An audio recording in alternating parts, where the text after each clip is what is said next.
God's strength in weakness. Friends, don't be afraid of pain and weakness. The Bible teaches that God's strength is made perfect in human weakness. This means that when we face times of pain and struggle, we can use the opportunity to rely on God's power to deliver me.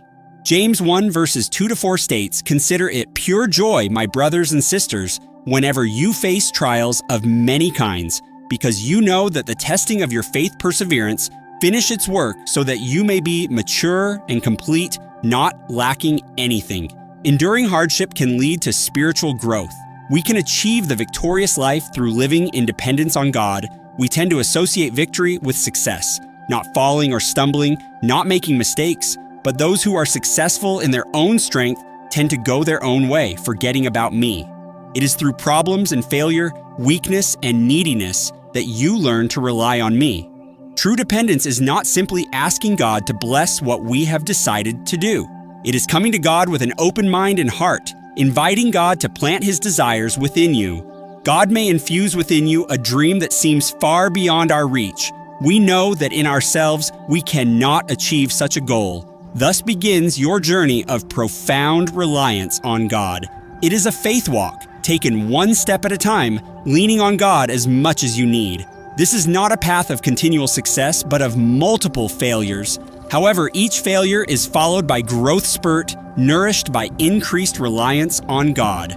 Enjoy the blessedness of a victorious life through deepening your dependence on God. But He said to me, 2 Corinthians 12, verse 9, "My grace is sufficient for you, for my power is made perfect in weakness.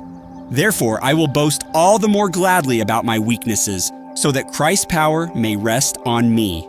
Today more than ever, we are held to incredibly high standards of near perfection, causing us to brush our weaknesses under the rug and not let anyone know about our failures or shortcomings. We try to put on a facade of strength, and we can't hold it up forever. If weaknesses are so bad, then why does Paul say that we should boast about them?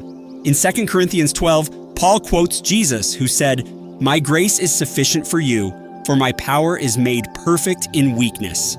God is perfect in every way, giving Him the power to make up for any weaknesses we have. And we have a lot. Paul says because of this, he will be even more aware and vocal about his weakness in order that God might come in and support him. God's power perfects our weaknesses, allowing us to do so much more than we could ever do on our own.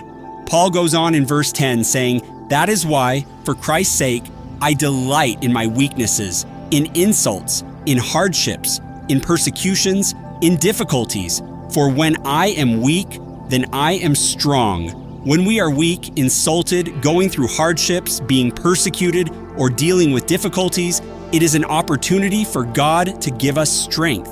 While it might seem frustrating or awful at the moment, we should trust God to show up and strengthen us. But God chose the foolish things of the world to shame the wise. God chose the weak things of the world to shame the strong. We must never shrink away from God because of our weakness, but run to Him, letting Him equip and empower us to accomplish His will. We must remember His promise. He gives strength to the weary and increases the power of the weak. Even youths grow tired and weary, and young men stumble and fall, but those who hope in the Lord will renew their strength. They will soar on wings like eagles. They will run and not grow weary. They will walk and not be faint. When we are in a position of need, it allows us to see how much we need God.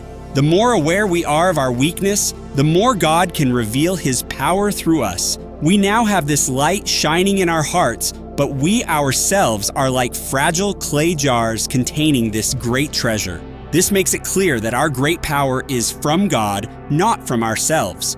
Let us pray. Father, even though the world sees weakness as negative, we are gracious that you love our weaknesses because you get to show your perfect work in us.